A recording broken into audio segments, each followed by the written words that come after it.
My business, EL Friendly Leather Goods, we make a broad range of varied leather goods, quality leather goods. We do bridles, reins, saddlery pieces, belts, wallets, tote bags, custom made, and we also do corporate as well. We've been doing it for about 10 years now.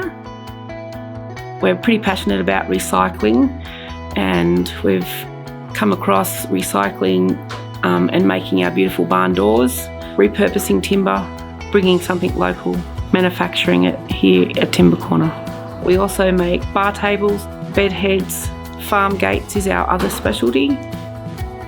Here at Timbertown Pies we make pies, sausage rolls and pastry. We've been making pies now for about 24 years and we've just gradually improved the quality of our product. Of late we've been concentrating a lot on gluten-free. As a small business we try and fill the niches, and there's a real niche for gluten-free production. Right now you're here at Burden as part of our Burden Marine Group. We specialise in ship repair and shipbuilding services for both commercial work and for defence.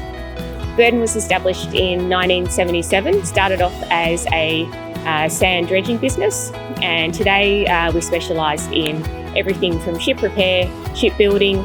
We also provide shipping services from Port Macquarie to Lord Howe Island. We also continue to perform strongly in dredging and also disposal works. So here at Hoistland, we build tiny houses for Australia. A tiny house is a house, so it's fully functional. So they're small, but everything's condensed. You've got the full package. Because it's small, you can then sort of splash out on material quality more than you can do on a normal build. So that's a nice advantage. At Bennett Steel, we basically do everything steel, from manufacturing to retailing the littlest bit of steel to the DIY guy that just comes in after something. We're into our 32nd year now, so I'm second generation. You just become very passionate about it, so it's something you can't help but fall in love with.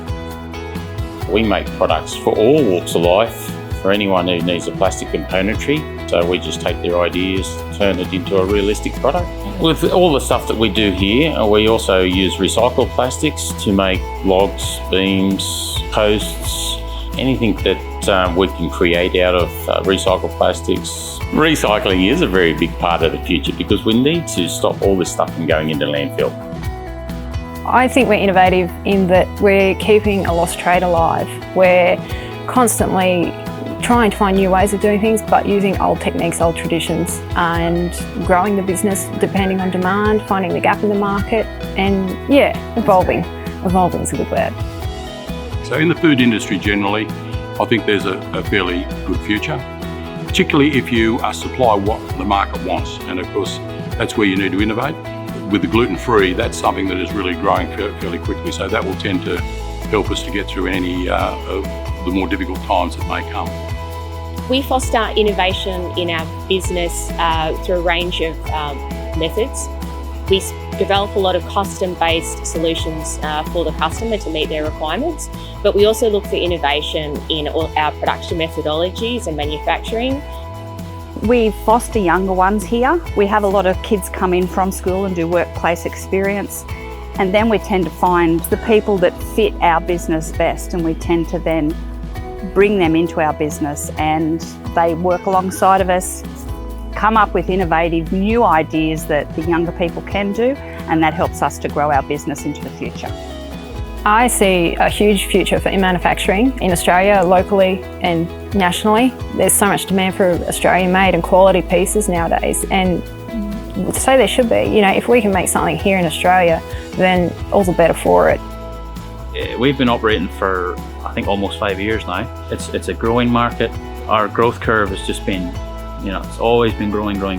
We've been fortunate to have the opportunity to expand and to create jobs, for people, and to provide, hopefully, a nice work culture. That's something that we really feel strongly about.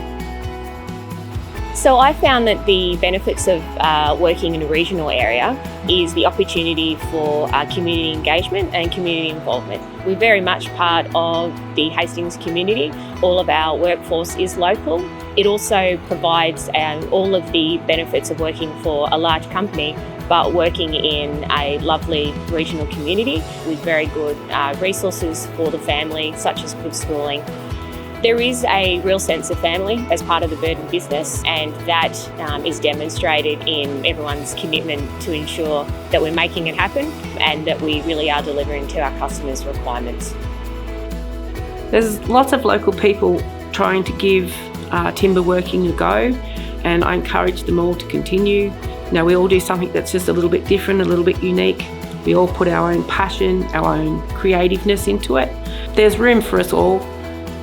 For someone wanting to start a new business or a new trade in a regional area, I think go for it. There's so much opportunity now with what we have online and technological advancements, and it's so great to see so many small businesses and regional businesses starting up. So if you want to do it, just go ahead and do it. It's worth it.